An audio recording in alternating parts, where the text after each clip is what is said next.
La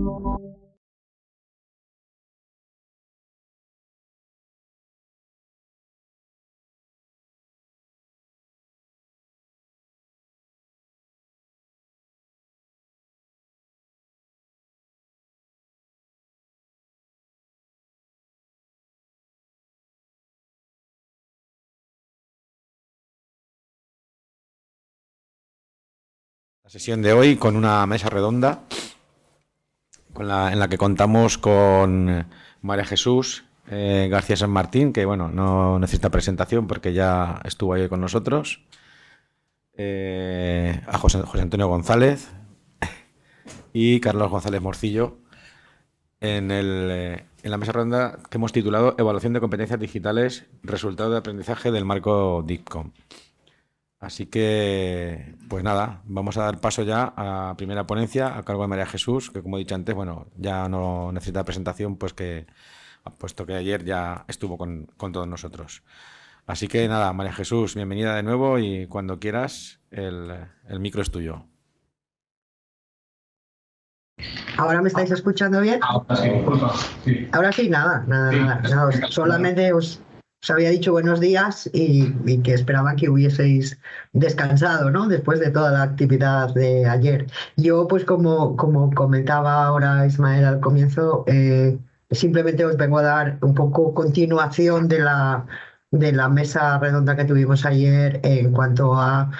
las conclusiones y los resultados preliminares de el IDSI, tanto estudio de viabilidad como piloto europeos, pero hoy poniendo un poco el foco en uno de los elementos imprescindibles mínimos de calidad a la hora de alcanzar esta certificación europea con reconocimiento mutuo, que no es otro que la evaluación, ¿no? Ayer comentábamos que el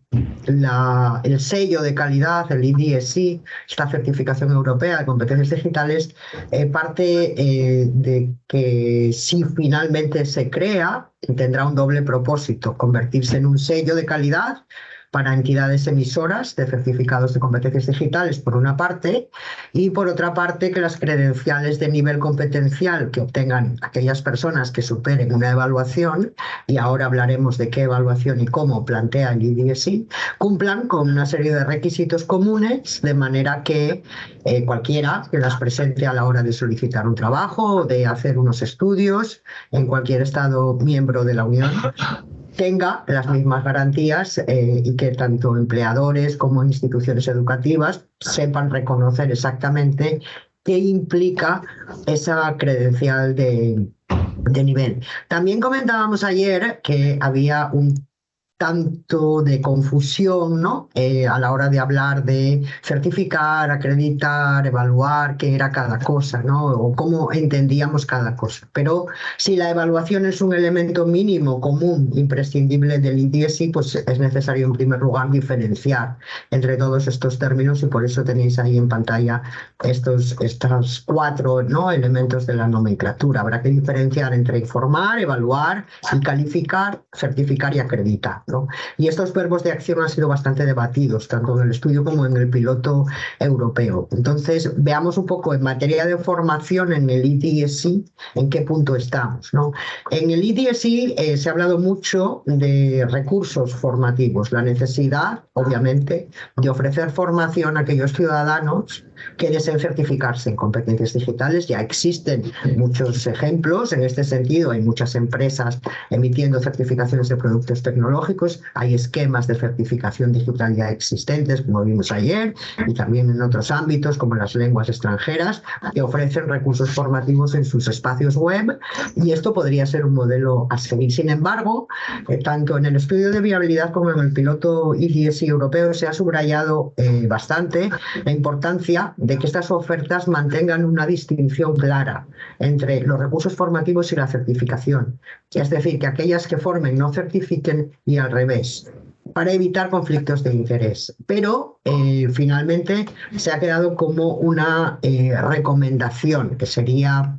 Importante que aquellas entidades que vayan a certificar pues puedan poner al servicio de las personas que se quieran certificar con ellas recursos y materiales formativos para preparar u orientar la preparación de esas certificaciones. Y también se ha hablado de la posibilidad de crear un portal común que ofrezca recursos de aprendizaje, como una propuesta interesante, transparente y que evitaría un poco esa temida competencia o temida falta de confiabilidad final, ¿no? En cuanto a evaluar, quizá ha sido uno de los puntos más debatidos, tanto en el piloto europeo como en el estudio de viabilidad. Las conclusiones a nivel Unión Europea que se presentaron el pasado 7 de diciembre en materia de métodos de evaluación son conclusiones preliminares, pero hablan de una evaluación que debería enfocarse tanto a conocimientos como a destrezas, posiblemente una combinación de preguntas, ya sea de opción sencilla o de opción múltiple, con preguntas prácticas, de enfoque competencial, simulaciones o situaciones que hablábamos ayer, especialmente para los niveles intermedio y avanzado. Y en línea con el principio de transparencia, los emisores de certificados tendrían que dar a conocer la información que el organismo competente le requiera para comprobar que efectivamente cumplen con los requisitos del IDSI. Ahora ya estamos introduciendo en este punto la necesidad de acreditarse como entidad certificadora, y en lo referente a la información relacionada con sus metodologías de evaluación, sus algoritmos, etcétera, etcétera, no sería necesario que revelaran el código fuente. Pero dada la diversidad de métodos de evaluación y de maneras y formas de asignar un nivel a un ciudadano que ha superado una prueba, un examen, un enfoque de tipo aprueba, suspende, no se ve viable, no se considera viable como conclusión preliminar del piloto europeo. Se van a necesitar debates y fases de consultoría más profundos, creo yo, para establecer mecanismos armonizados, pero de mano esa es la conclusión preliminar que nos presentaron en diciembre. La calidad del examen debería asegurarse en un entorno proctorizado. Ayer también lo comentábamos, ya existen actualmente sistemas de proctorización, vosotros en las universidades lo conocéis mucho mejor que yo, podrían servir de ejemplo, con comprobación de la identidad y las medidas adecuadas contra el fraude. En esto se ha hecho mucho hincapié, aunque se ha concluido también de manera preliminar que no deberían imponerse medidas uniformes a los emisores de certificados. Ayer comentábamos que en muchas medidas de detección y de prevención del fraude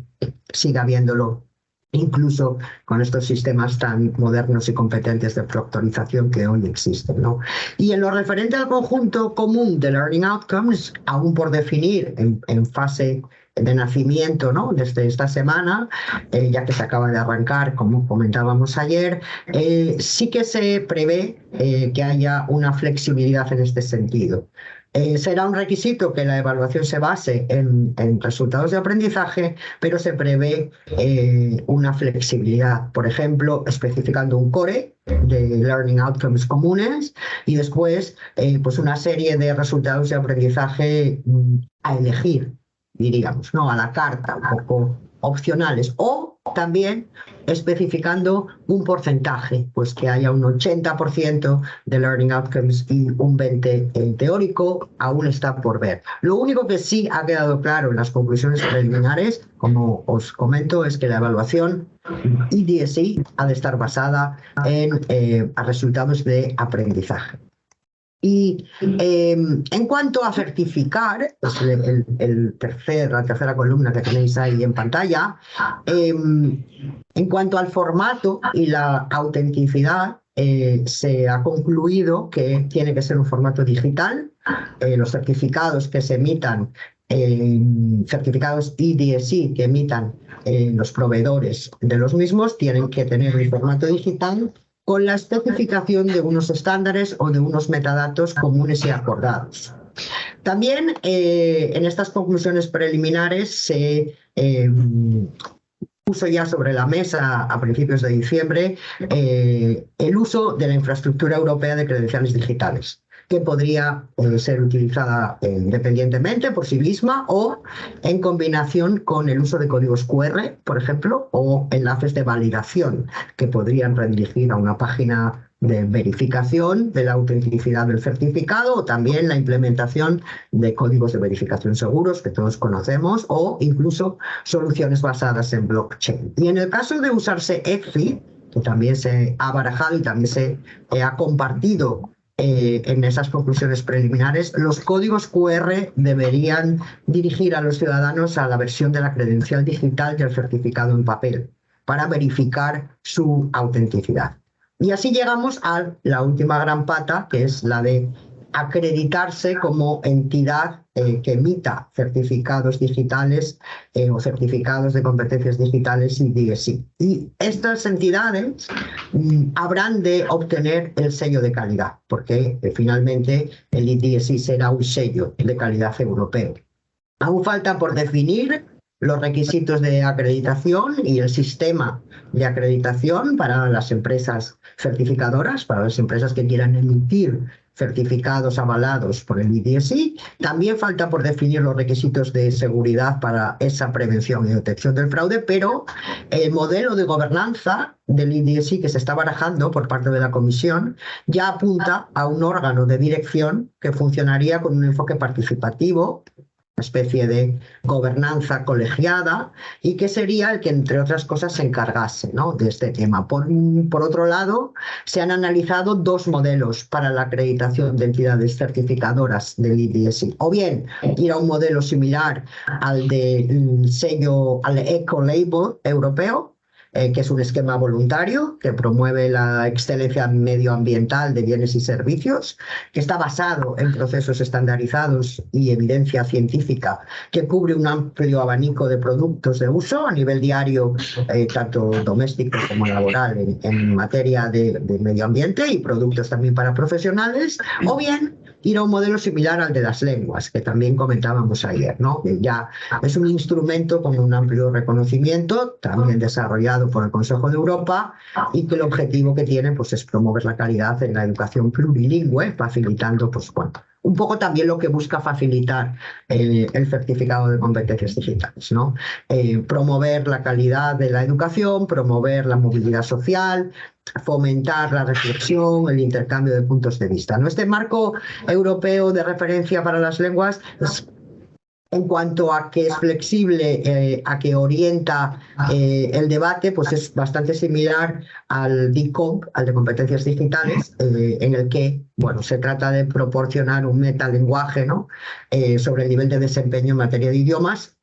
Es un poco lo mismo que se ha tratado de hacer con DICOMP, y también apoyar en la toma de decisiones, pues, a la hora de establecer objetivos coherentes, ¿no?, y transparentes de aprendizaje, que es un poco también lo mismo que se busca aquí. Queda bastante camino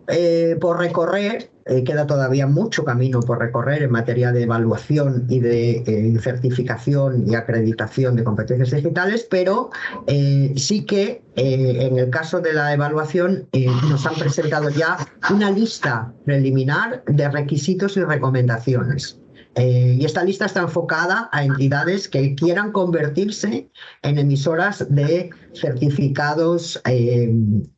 IDSI, que estén avalados por el sello de calidad IDSI. Y como veis, es algo bastante simple con lo que nos han puesto sobre la mesa, ¿no? Hay 3 requisitos y una recomendación, que incluyan requisitos mínimos en lo referente a los métodos de evaluación para garantizar calidad, para garantizar confiabilidad y reconocimiento mutuo, que las entidades que emitan los certificados IDSI tienen que certificar tanto áreas competenciales globales como competencias independientes a distintos niveles de desempeño y de acuerdo con los resultados de aprendizaje del marco DICOMP, incluyendo en sus pruebas, si finalmente hay esas pruebas, una combinación de preguntas basadas en conocimiento y en desempeño. e incluir esos requisitos mínimos en cuanto al fraude. Volvemos otra vez a la autenticación del usuario. Esta seguridad es algo que preocupa, obviamente, por unas consecuencias de confiabilidad, ¿no? Y hay una recomendación simplemente, y es que las entidades que emitan certificados CDSI deberían incluir preguntas basadas en actitudes, pero esto es una recomendación. Como comentábamos ayer en los debates que se han tenido a nivel europeo con la Dirección General de Empleo, Transparencia e Inclusión y con JRC, ya que ambos han estado colaborando, por una parte en el piloto, en la DG Empleo, y por otra parte en el estudio JRC, pues no se ha llegado a un consenso de cómo se va a medir una actitud, y por eso en estas conclusiones preliminares se ha quedado en una recomendación. ¿En qué estamos ahora? JRC, como os decía antes, acaba de arrancar el trabajo de desarrollo de resultados de aprendizaje, Learning Outcomes, basado en DICOM, concretamente esta semana, y teniendo en cuenta que la evaluación y DSI se va a basar en esos resultados de aprendizaje, pues parece lógico, ¿no?, empezar por el desarrollo de los mismos. La propuesta de desarrollo que hace JRC es abordar esta tarea en colaboración con la DG de Empleo, Transparencia e Inclusión de la Comisión, y se enfoca a un conjunto de Learning Outcomes indicativos que especifiquen tanto la competencia como el nivel de desempeño y que puedan proporcionar pues, una orientación, ¿no?, para apoyar la operatividad. Se basan ya, así nos lo han explicado este martes, ¿no?, en la definición de la recomendación del Consejo sobre EQF de 2017, en la que se afirma que un resultado de aprendizaje es lo que una persona debería saber, debería entender o ser capaz de hacer al final de un proceso de aprendizaje, y como documentación de apoyo lo que proponen es la guía europea del CDFOP de cómo redactar y aplicar resultados de aprendizaje, ya que en esa guía de 2022 se explica que los resultados de aprendizaje pues, son de uso común a día de hoy para definir los niveles en marcos de cualificaciones, para orientar currículos, para establecer estándares de cualificación, para describir programas de estudios, definir especificaciones de evaluación y además tener pues una influencia de algún modo, ¿no?, en las metodologías educativas, en los entornos de aprendizaje y en las prácticas de evaluación. Se trata, en cualquier caso, de un proyecto a 2 años. Se empieza ahora, a finales de diciembre, y se espera terminar en 2025. Y este proyecto se concibe como algo indicativo, adaptable y con un uso optativo, es decir, no es prescriptivo, no puede serlo. JRC no puede prescribir, solo puede describir. Se concibe como algo exhaustivo, pero detallado sí, pero no excesivamente detallado, porque podría resultar algo muy engorroso de abordar y muy engorroso de entender por parte de los beneficiarios finales, que sería la ciudadanía. Se concibe como algo complementario, apoyo a las iniciativas ya existentes, nunca reemplazar lo que ya hay, descriptivo en cuanto a competencia y niveles de desempeño, estructurado en formato para facilitar que la implementación sea flexible y adecuado a los diferentes ámbitos y contextos de aplicación del DICOM, que a día de hoy son muchos. Además, se concibe como algo que tiene que ir acompañado de guías de uso y que incorpore desarrollos recientes y emergentes a día de hoy, por ejemplo, la inteligencia artificial u otros que puedan llegar. Lo que nos está pidiendo JRC ahora mismo es contribuir con el envío de iniciativas que ya estén usando Learning Outcomes basados en DICOM en prácticamente cualquier formato. Están abiertos han pedido que, si se les puede mandar en Excel o hoja de cálculo, de alguna manera les va a facilitar el trabajo, pero les vale en cualquier formato y ellos se encargarán después de realizar el análisis, la curación, la síntesis de toda la documentación que reciban. Tienen abierto el plazo hasta el 29 de febrero de 2024 a través de un formulario. Está abierto a cualquiera que tenga alguna iniciativa en esta materia. Hoy os voy a poner aquí en el chat el enlace, aunque luego os pasaré la presentación, le pasaré la presentación a Ismael por si os pues es de interés, ¿no? Y por centrar un poco el tipo de envíos, lo que están pidiendo es que tengan, o sea, que sí, cualquier iniciativa que se esté utilizando con resultados de aprendizaje basados en DICOM sirve, pero que tenga una perspectiva amplia en competencias digitales. Lo ideal es que al menos se hayan cubierto 3, 4 o 5 áreas competenciales de DICOM, no una o dos, ¿no? Que esté alineado la competencia y el nivel de desempeño, ya sea o bien a 4 niveles o bien a los 8, por una mayor granularización, aunque no es necesario que lo que se envíe cubra todos los niveles de desempeño y que las iniciativas se basen en DICOM 2.1, el publicado en 2018, o en 2.2, que fue el publicado en 2022. ¿Y nosotros qué estamos haciendo ya en este sentido desde la Secretaría de Estado de Digitalización e Inteligencia Artificial? Pues nosotros, como sabéis y como os comentaba ayer, tenemos un pacto por la generación de... Este pacto por la generación de... ha sido una de las iniciativas que han formado parte del proyecto europeo, del instrumento de apoyo técnico que nos concedió DG Reform en 2021, finales de 2021, y que arrancamos en 2022, para el seguimiento y la monitorización del Plan Nacional de Competencias Digitales. Y dentro de ese proyecto hemos desarrollado un modelo muy sencillo de competencias digitales para la ciudadanía española, en el que nos hemos centrado en capacidades digitales clave. Por eso os digo que es un modelo muy sencillo. En ese trabajo, a lo largo de un año y pico, seguiremos con el proyecto hasta primavera de 2024, que es cuando se termina. Hemos redactado también, en base a esas capacidades digitales clave, a 3 niveles de desempeño, niveles 1 y 2, 3, 4 y 5 y 6, nada más, pero no granularizado. El nivel A, B y C, por entendernos, por la familiarización con el mundo de los idiomas, ¿no? Hemos desarrollado una serie de situaciones de uso, hay más de 1000 redactadas con la ayuda de las entidades que forman parte del pacto, entre las cuales está pues la Universidad de Castilla-La Mancha también, y tomando ahora esos casos de uso, esas situaciones que hemos redactado para la vida cotidiana, el aprendizaje, el servicio público y la empleabilidad, hay una situación, un caso de uso por cada capacidad digital clave a esos niveles, a esos 3 niveles, básico, intermedio y avanzado. Tomando esos casos de uso, lo que estamos arrancando ya dentro de la comunidad de práctica del pacto es la redacción de una serie de Learning Outcomes solamente para un ámbito, para el ámbito de la vida cotidiana y a los niveles que se pueda. ¿Por qué? Porque obviamente desde ahora hasta febrero no nos daría tiempo a redactar Learning Outcomes bien redactados, con unas bases más o menos sólidas conceptualmente hablando, para los 4 ámbitos de casos de uso que tenemos redactados, y mucho menos para todos ellos, porque, como os digo, son más de 1000. Esto lo hacemos a través de la comunidad de práctica del Pacto por la Generación de, insisto en que si no os habéis unido, pues podéis unir aún, y estaremos trabajando sobre ello hasta finales de febrero para también colaborar y contribuir a esta tarea que nos solicita JRC, pero porque también es parte del piloto del Plan de Acción de Monitorización y Seguimiento de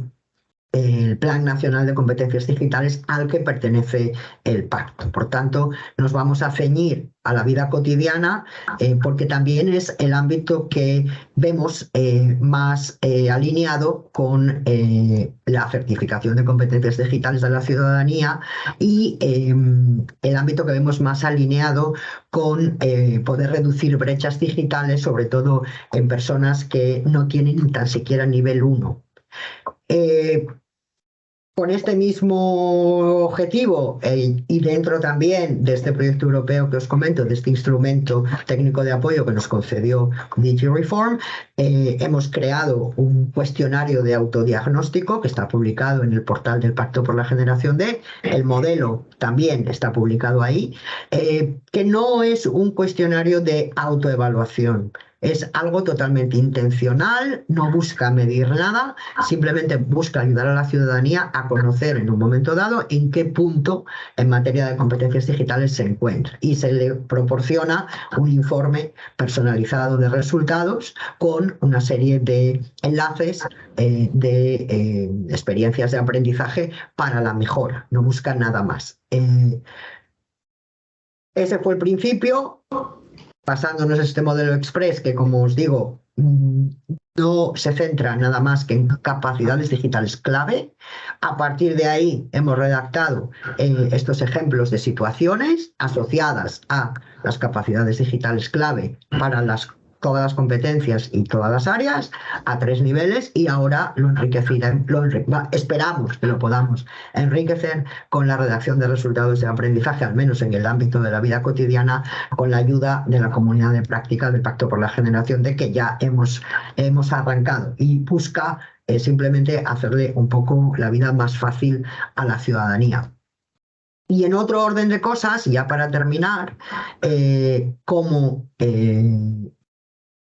fase de spin-off, por decirlo de alguna manera, una vez terminado el piloto,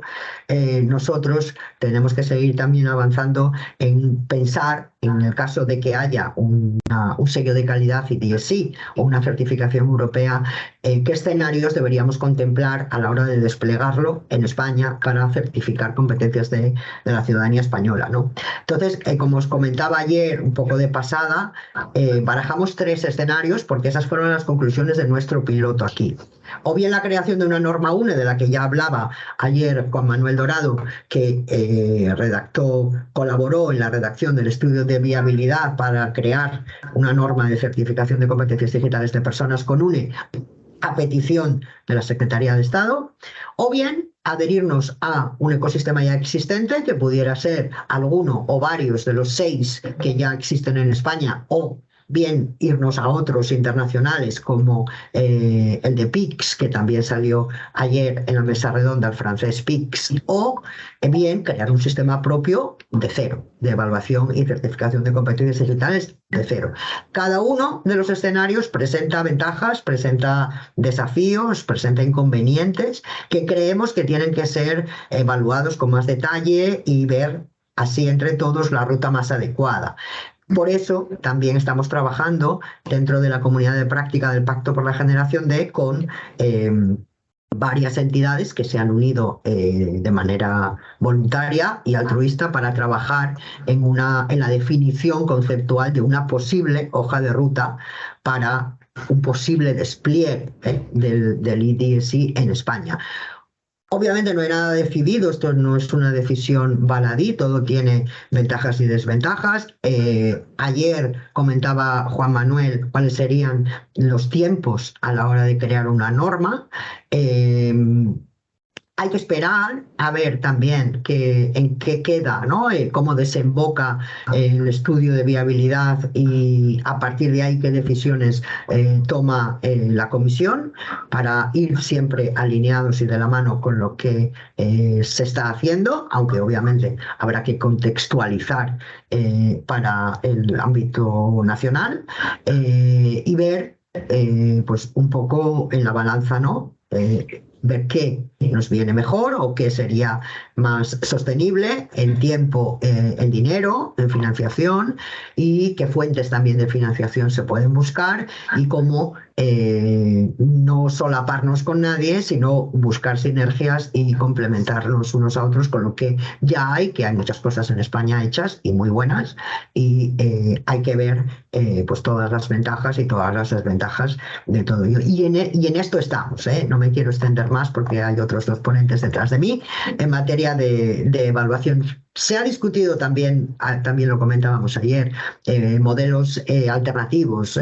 la no realización de una prueba, la no realización de un examen.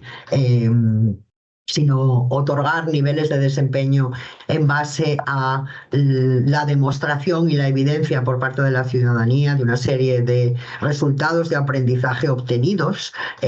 cuando se superan diferentes itinerarios que contribuyen a alcanzar un nivel de desempeño concreto en una competencia concreta de un área concreta e ir apilando esas credenciales, y una vez uno tiene el conjunto de credenciales adecuado que garantiza que ha cubierto los resultados de aprendizaje de las 21 competencias a un nivel, que se dispare una credencial de nivel. Se ha debatido hacer un pasaporte de competencias digitales, se han debatido muchas alternativas, ¿no? Pero parece que la tendencia general es a hacer una prueba que al final certifique un nivel